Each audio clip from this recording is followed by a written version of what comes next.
Bueno, perdón, se cortó la conexión a internet y dejó de grabar.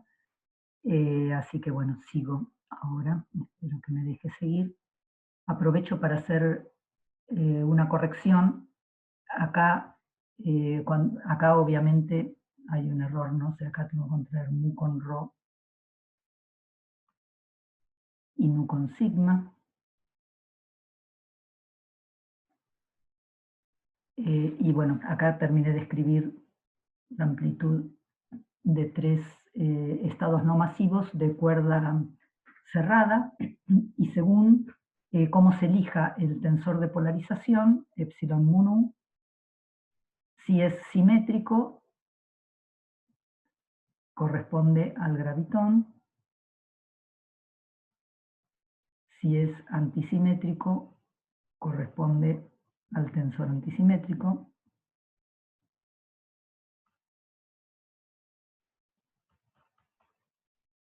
y si es la traza, corresponde al dilatón. Este es el sector gravitatorio universal de la cuerda cerrada, universal porque lo tienen todas las teorías de cuerdas, y esta amplitud, este tensor T que escribí acá, como dije, es el mismo, digamos, tiene la misma estructura tensorial para la cuerda bosónica o para la heterótica, donde también aparecen estos términos con 3 momentos.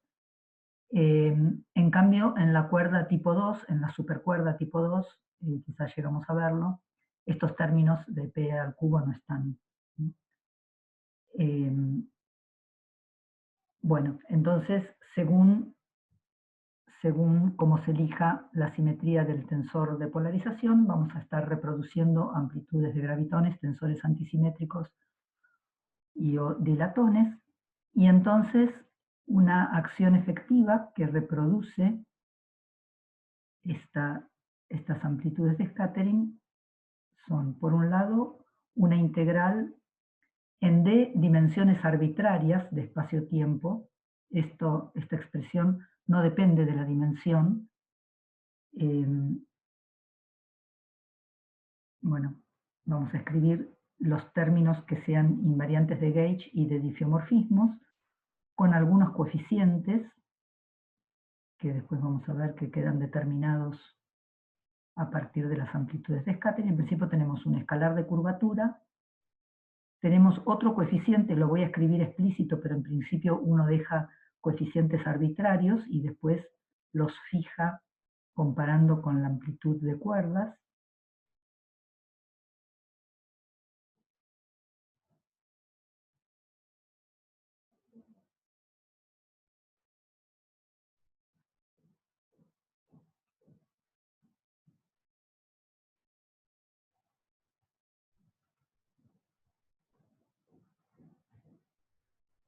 En principio lo que uno hace entonces es escribir la expresión más general que contiene estos campos, gravitón, tensor antisimétrico y dilatón, con dos derivadas.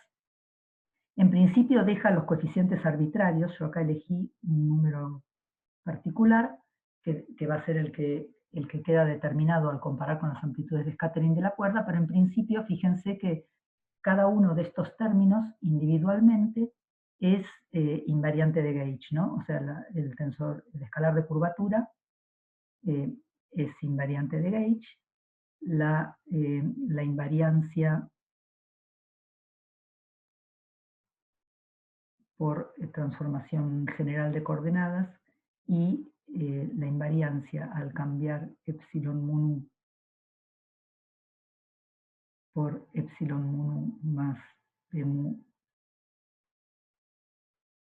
si nu simétrico, simetrizado.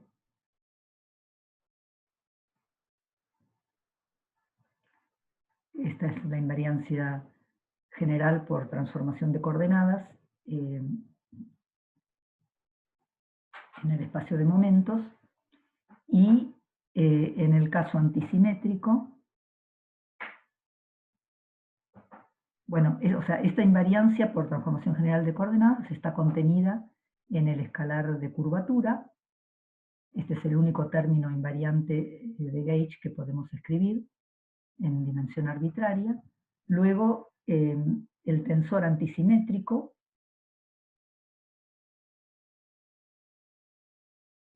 este lagrangiano es invariante al cambiar epsilon mu nu b por epsilon mu nu b más una combinación antisimétrica p mu por xi nu.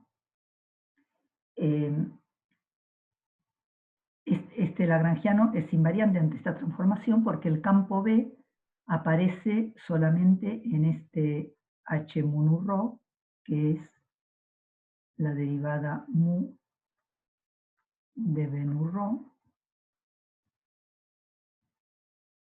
totalmente antisimetrizado. Bueno, a veces ponen un factor 3. O sea, de mu, esto h mu nu rho es de mu B nu rho más de nu B rho mu más de rho B mu nu.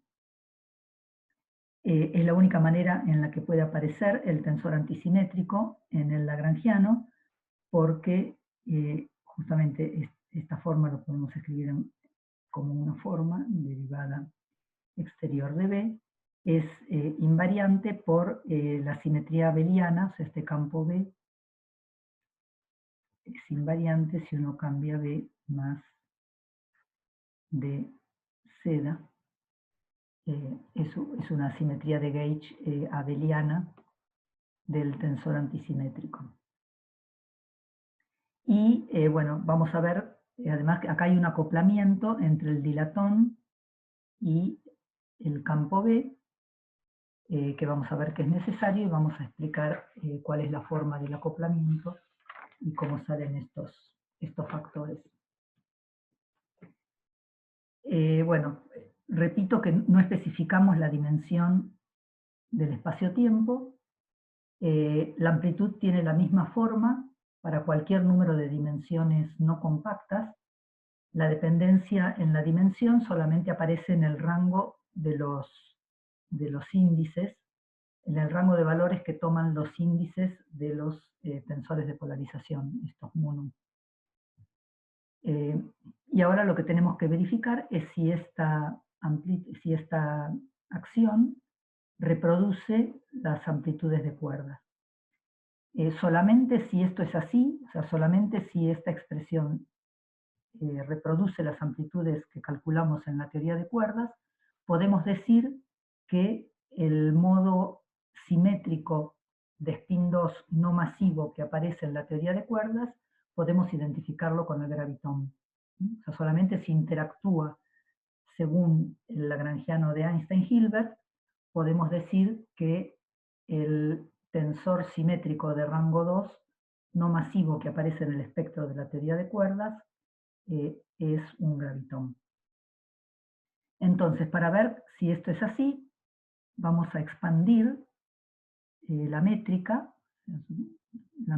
espacio-tiempo, G mu nu, la vamos a expandir alrededor del espacio de Minkowski. O sea, vamos a hacer una perturbación de la métrica de Minkowski.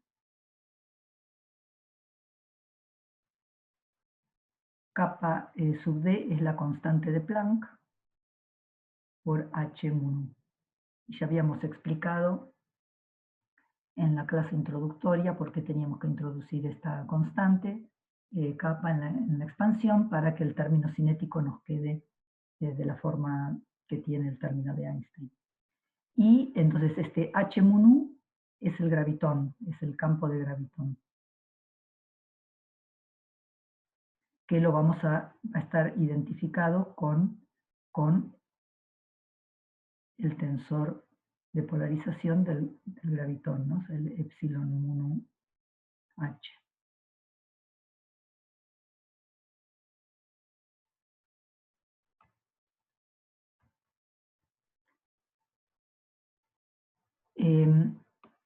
La acción, digamos, si uno desarrolla el campo, o sea, si uno hace este desarrollo de la métrica alrededor de la métrica plana y escribe el escalar de curvatura, entonces van a aparecer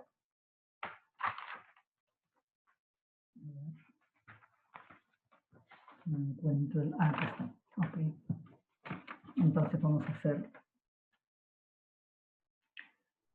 o sea, la idea entonces es expandir el escalar de curvatura en potencias de h mu nu, alrededor del espacio plano. Entonces podemos pensar esto como un campo de gravitón que se propaga en el espacio-tiempo plano con métrica de Minkowski, y entonces los índices mu nu suben y bajan con la métrica de Minkowski. O sea que el h mu nu es eta mu rho, eta mu sigma, h rho sigma.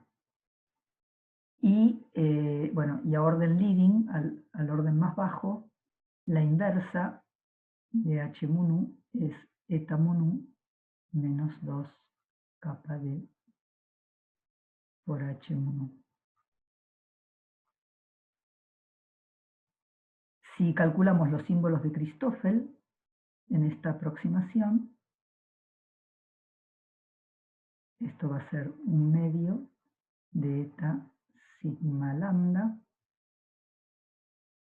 por derivada nu de h lambda rho más derivada rho de h nu lambda menos derivada lambda de h nu rho a primer orden en h. Y con estos símbolos de Christoffel podemos calcular el tensor de curvatura, el tensor de Ricci y el escalar de Ricci. Y en particular resulta a orden lineal, el escalar de curvatura es d mu por h mu nu menos box h, donde el box ahora es derivada mu contraído con derivada mu, ¿no? Porque los símbolos de Christoffel, o sea, porque acá ya tenemos un h, y entonces los símbolos de Christoffel al orden 0 son 0. Entonces, la expansión de la acción de Einstein a orden h cuadrado, es decir, si expandimos la acción de Einstein-Hilbert a orden h al cuadrado, esto nos da lo que se llama la acción de Fierz-Pauli.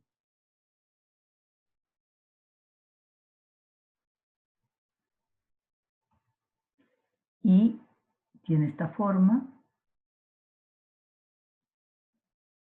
Es simplemente desarrollar la raíz del determinante de la métrica y el escalar de curvatura de esta forma, ¿no? O sea, poniendo la métrica como eta más 2 kappa por h. Entonces acá aparece la normalización, la integral en x de menos un cuarto derivada rho h mu nu derivada rho h mu nu más un medio derivada rho h mu nu derivada nu h rho mu más un cuarto derivada mu de h derivada mu de h, donde h, acá bueno no lo dije, pero h es la traza, ¿no? h mu menos un medio derivada nu de h mu nu derivada mu de h. Esto es simplemente expandir en potencias de h la raíz de menos g por el escalar de curvatura de Einstein usando estos símbolos de Christoffel. Resulta esta expresión. Bueno, esta expresión queda después de hacer algunas integrales por partes, pero bueno, es fácil de hacerlo. Esto es probable que lo hagan en la práctica. Ahora, la invariancia de diffeomorfismos impone una simetría de gauge en la acción de Einstein a orden lineal, o sea, una transformación de coordenadas x mu a x mu menos psi mu. Consideremos transformaciones infinitesimales de coordenadas. Esto a orden lineal, la métrica transforma como la derivada del i actuando sobre la métrica, ¿no? 1. Y esto es derivada covariante sin u más menos u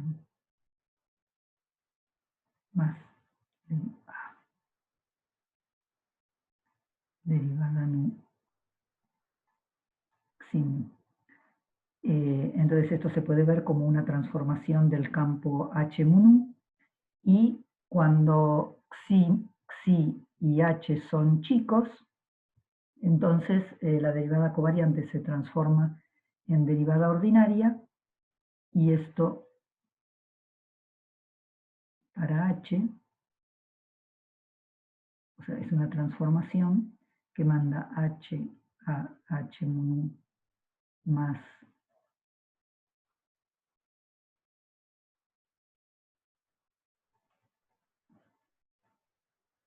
la derivada del i de eta mu nu, y esto da h mu nu más derivada mu de xi nu más derivada nu de xi mu. O sea, esta es una simetría que la tiene la acción, o sea, la acción es invariante.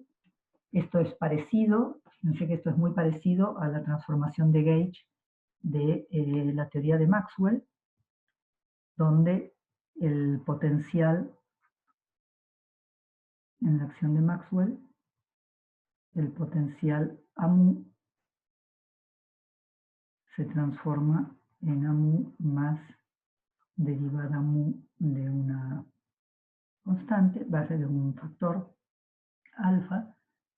Y entonces, así como en el caso de Maxwell tenemos que la fuerza del campo electromagnético, F mu nu, en el caso abeliano, es 2 veces la derivada mu de A nu antisimetrizado, es la invariancia de gauge. Lo mismo pasa en el caso del escalar de curvatura a nivel linealizado. Para el tensor de Riemann a nivel linealizado tiene esta simetría. Y lo que se puede ver es que la acción de Fierz-Pauli es invariante de gauge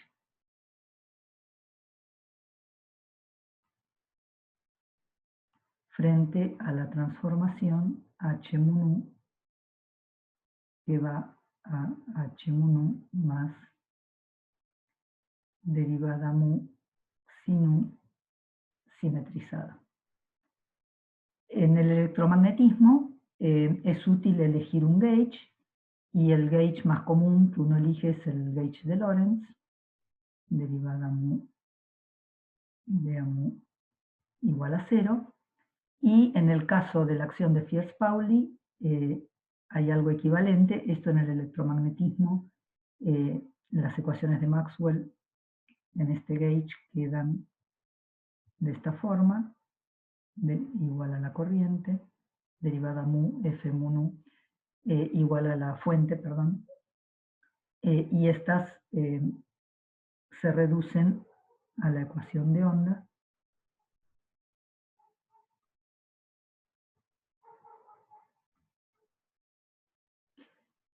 y lo mismo en la gravedad linearizada. El gauge de Lorentz, el equivalente al gauge de Lorentz, es lo que se llama el gauge de Donder.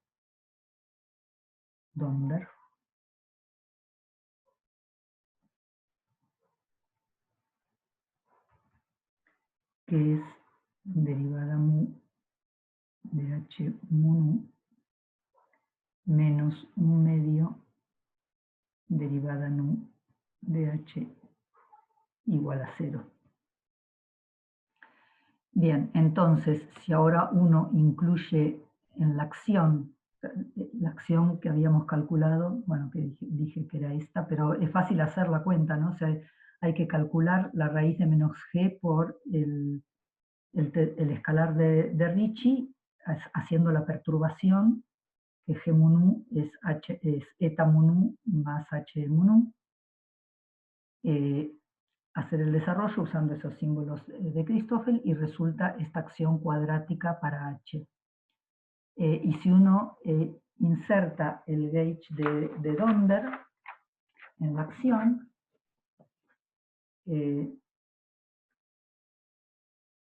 resulta, o sea, la idea es que uno puede fijar el gauge metiendo en la acción un término menos derivada nu h nu mu menos 1/2 derivada mu de h nu nu. Como esto es igual a 0, podemos ponerlo esto al cuadrado, y entonces en este gauge la acción de Einstein toma la forma integral de 1/2 h mu nu box h mu nu menos 1/4 h box h. O sea, si a orden cuadrático, esta es la forma que tiene la acción de Einstein, expandiendo hasta orden cuadrático en h y usando el gauge de Donder. La normalización corresponde a la normalización que usamos para los tensores de polarización de la cuerda. Habíamos usado que epsilon mu nu por epsilon mu nu es igual a 1. Y esto es, bueno, hasta segundo orden. Pero si hacemos lo mismo hasta tercer orden, o sea, estos serían los términos que corresponden al lagrangiano de 2 puntos. Esto en la cuerda no lo vamos a ver porque las funciones de 2 puntos de estados de cuerda cerrada en la esfera se anulan, pero si hacemos la expansión a orden h al cubo, la acción de Einstein toma la forma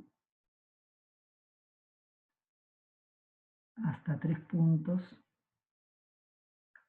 igual a menos kappa por h mu nu h rho sigma derivada mu derivada nu h rho sigma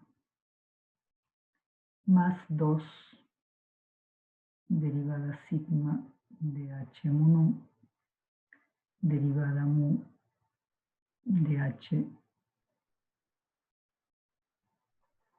nu rho por h rho sigma, donde, bueno, acá usamos las condiciones on-shell para gravitones, o sea, para tener esta forma hay que usar que P mu por h mu nu es igual a 0 y que el gravitón tiene traza nula.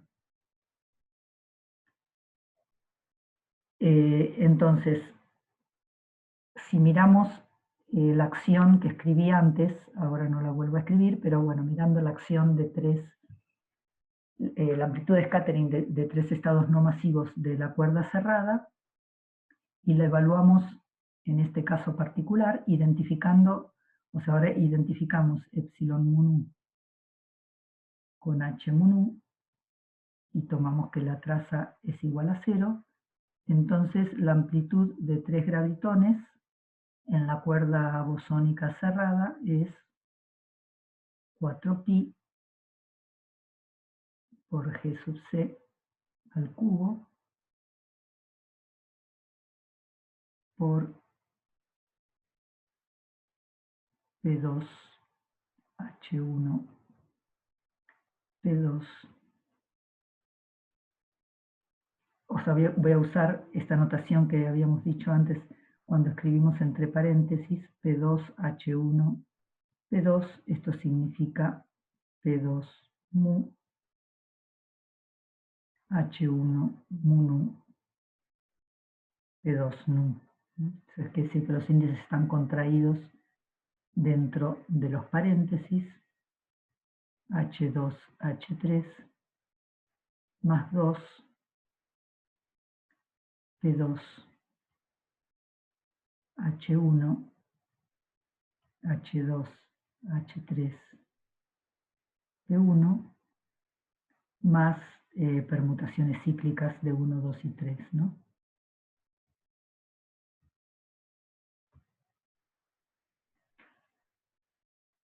Bien, entonces esta es la amplitud de cuerdas. Simplemente reemplazamos epsilon por h y sumamos sobre las permutaciones cíclicas. Y entonces, bueno, acá se puede ver que este término, P2, H1, P2, corresponde a este término de acá. O sea, tenemos dos derivadas, que son P2 y P2, actuando sobre H1, o sea, si este sería el H1, que está contrayendo las dos derivadas, y luego H2 y H3 están completamente contraídos, o sea, estos términos, digamos, el término 1 reproduce el término 1 y el término 2 con el mismo factor reproduce el término 2.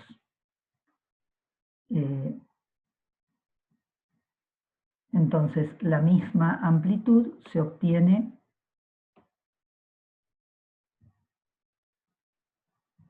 si uno identifica, acá, perdón, hay algo,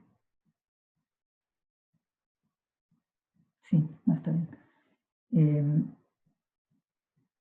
La misma amplitud se obtiene en la acción de Einstein si uno identifica la constante de acoplamiento que aparece en los vértices, la constante de normalización de los vértices de cuerda cerrada con la constante de Planck sobre 2pi.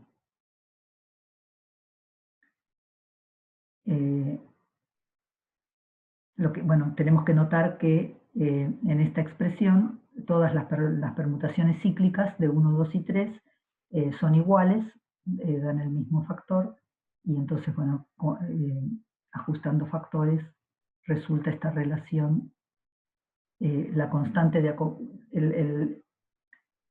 la normalización de los operadores de vértice de cuerda cerrada son proporcionales a la constante de Planck.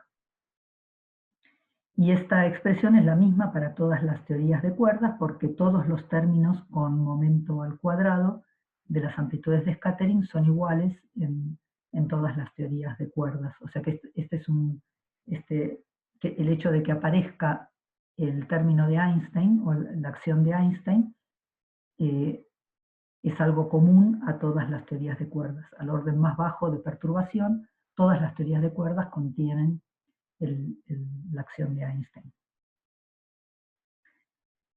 Y la comparación entre la acción efectiva y las amplitudes de cuerdas da la relación entre las constantes de acoplamiento gravitatoria y, bueno, y si hubiéramos hecho lo mismo para la amplitud de 3 bosones de gauge en la cuerda abierta, habríamos encontrado la relación con la constante de acoplamiento de Yang-Mills.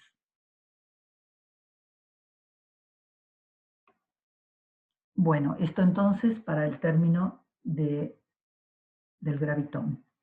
Veamos ahora qué es lo que pasa con el tensor antisimétrico. En este caso tenemos el H mu rho, y hay que expandir este término hasta tercer orden. Bueno, teníamos un producto, ¿no? H todos contraídos, y había un exponencial del dilatón con algún coeficiente que llamé C. Entonces, el término cuadrático, si uno expande este término, el término cuadrático tiene una parte que es derivada nu de nu mu al cuadrado. Este es el término de fijado de Gauge, ¿no? O sea, hay que agregarle los términos de fijado de Gauge, que son el equivalente a lo que teníamos en el caso del gravitón. Este término, cuando uno lo agrega en la acción, da algo como B mu nu box B mu nu, integrando por partes.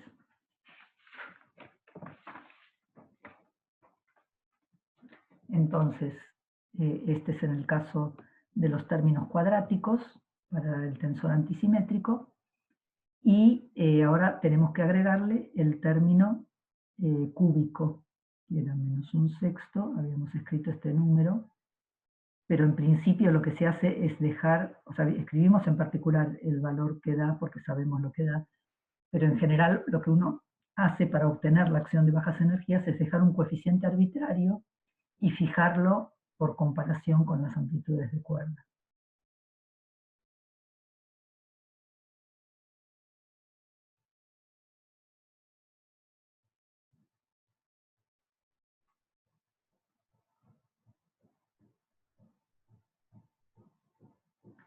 Entonces, a nivel de 3 puntos,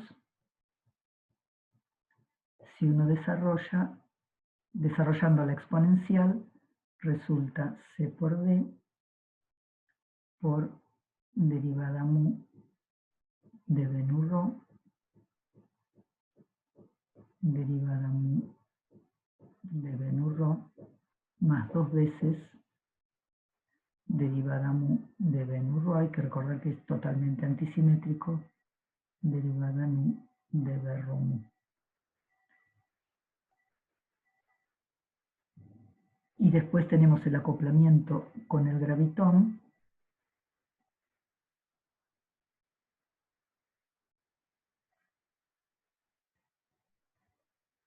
que es el gravitón es el que contrae los índices, ¿no? Entonces acá en este primer término estamos contrayendo con la métrica eta mu nu, con la métrica de Minkowski, pero bueno, también va a haber una contribución del término lineal en la expansión de la métrica.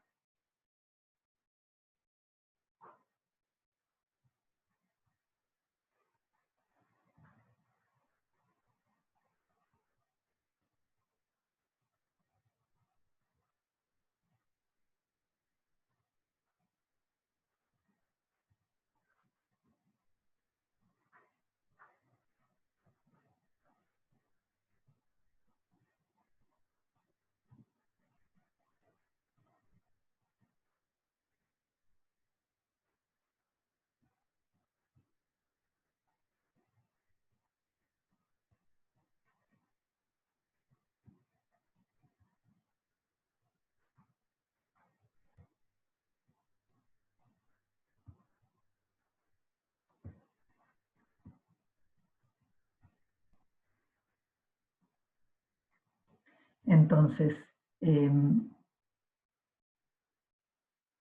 lo que hacemos es desarrollar hasta tercer orden la raíz de g por la exponencial del dilatón por h mu nu rho por h mu nu rho. Entonces, la primera parte reproduce on-shell, o sea, cuando uno ahora identifica el tensor de polarización epsilon mu nu b con el campo de mu nu, entonces, y uno mira en particular la amplitud de 2 tensores antisimétricos y un dilatón, resulta menos 16pi sobre raíz de b menos 2 por GC P2 B1 B2 P1 por D. Esto es la amplitud de tres estados no masivos de cuerda cerrada cuando reemplazamos dos de los epsilon mu nu por los que corresponden al tensor antisimétrico y uno por el dilatón. Resulta quedan estos factores y entonces comparando con la acción en teoría de campos, resulta que este coeficiente C, que aparecía en la exponencial del dilatón, podemos ver que es 2 sobre raíz de d menos 2 por la constante de Planck. Entonces, este término reproduce la primera parte, la primera línea de la expansión de este término. Y la segunda línea va a aparecer cuando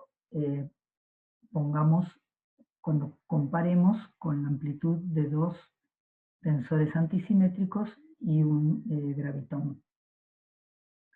Y el resto de las combinaciones dan funciones de 3 puntos que se anulan. Por ejemplo, si calculamos para un solo tensor antisimétrico, tanto con gravitones como con dilatones o combinaciones de gravitón y dilatón, son iguales a 0.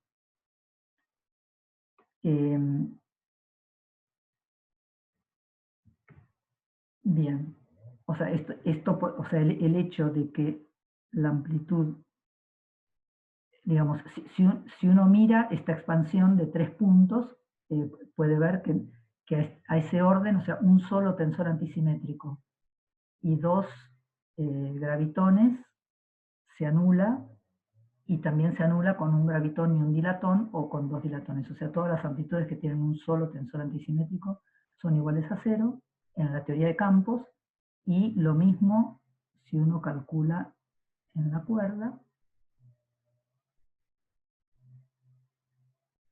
Estas combinaciones son iguales a 0. Y bueno, entonces esta acción, lo mismo se puede hacer para los dos dilatones, ¿no? Vamos a ver dónde escribí la acción de teoría de campos. Acá. Entonces, esta acción nos reproduce las amplitudes de 3 puntos, los términos que son cuadráticos en los momentos. O sea, fíjense acá hay dos derivadas en todos los términos, y esto nos reproduce los términos cuadráticos en los momentos en las amplitudes de scattering. Algo interesante para notar es que estos coeficientes de un medio, menos un sexto y menos un medio, se pueden fijar por comparación con las amplitudes de cuerdas. O sea, cada uno de estos términos por separado son invariantes de Gauge y invariantes por transformaciones generales de coordenadas. Digamos, cualquier coeficiente que hubiéramos puesto en estos tres términos hubiera respetado todas las simetrías que requerimos, todas las simetrías de Gauge, pero estos valores particulares de un medio, menos un sexto y menos un medio, aparecen al comparar con la amplitud de teoría de cuerdas. Y ya vamos a ver más adelante que obedecen a otras simetrías que hay en la teoría de cuerdas y que todavía no las estamos considerando. No es que aparecen de casualidad. Bueno, y después, entonces, esto hasta acá, si queremos reproducir la parte de las amplitudes de cuerdas que tienen momento a la cuarta, entonces para eso hay que incluir términos en la acción efectiva que tengan 4 derivadas. Por ejemplo, uno podría incluir alfa prima por R mu rho sigma, R mu rho sigma, o sea, un término de tensor de Riemann al cuadrado, y ver si esto reproduce las amplitudes de orden momento a la cuarta. Y lo mismo para las del momento a la sexta. Por ejemplo, uno podría incluir términos de Riemann al cubo con distintas combinaciones de índices. Algo así nos podría reproducir los términos de orden momento a la sexta.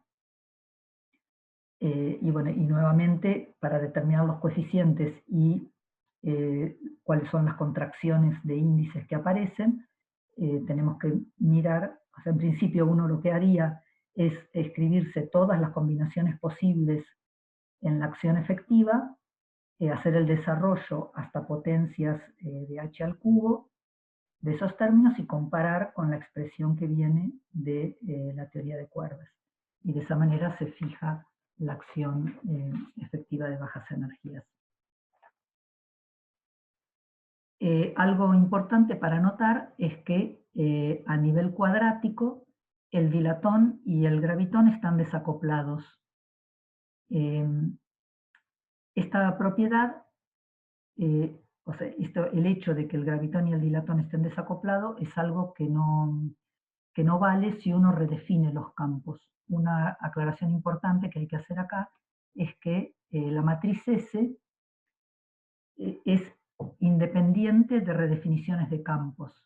O sea que si uno redefine los campos, por ejemplo, si en lugar de la métrica espacio-tiempo uno la redefine, por ejemplo, multiplicando por una potencia del dilatón, la matriz S no puede distinguir entre G mun U y E a la 2D por G mun U. La matriz S es invariante ante redefiniciones de campos. Entonces, el marco en el cual la acción efectiva toma esta forma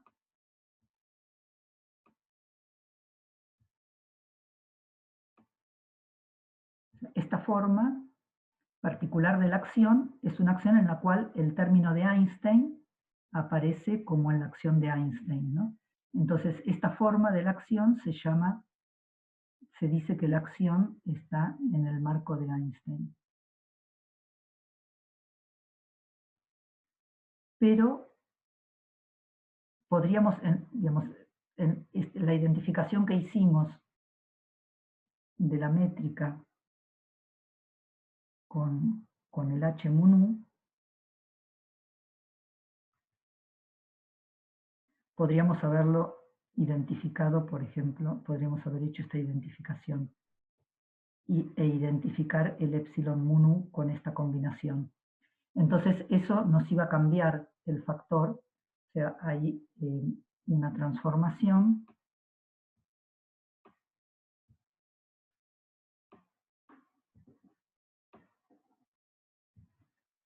o sea, si uno hace un rescaleo de la métrica, por ejemplo, de esta forma, vamos a elegir un coeficiente particular.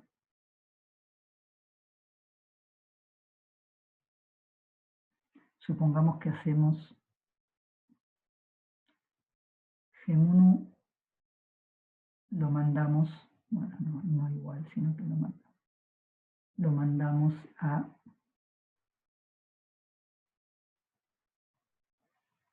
la exponencial con algún factor menos 2 capa sobre raíz de menos 2 por el dilatón por G mun U. Y hacemos también un rescaleo del B mun U como 1 sobre 2 capa D por B mun U. Y el dilatón lo mandamos a 2 sobre capa D por D menos 2 a la 1 medio por un campo phi. Si hacemos esta transformación, entonces La matriz S, o sea, simplemente son redefiniciones de campos por factores multiplicativos. La matriz S no puede distinguir entre G mu nu y esta nueva que llamémosla G' mu nu. No puede distinguir entre estos campos, y entonces la acción efectiva que resulta en términos de estos nuevos campos tiene la forma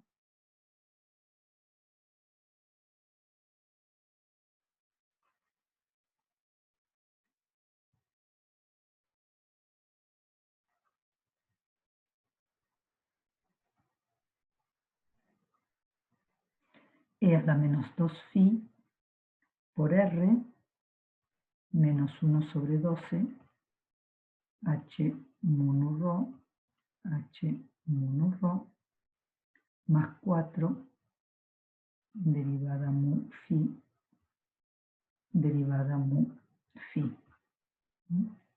Esta es la acción efectiva de la cuerda, y se dice que está en el marco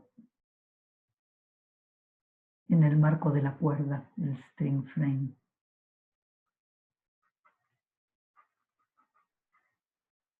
Si uno redefine el gravitón con E a la menos 2 phi por H mu nu, entonces el gravitón, el dilatón, aparece como una exponencial overall, o sea, es un factor, el E a la menos 2 phi aparece como un factor que multiplica a todos los términos de la acción efectiva, y esto es lo que se llama el marco de la cuerda.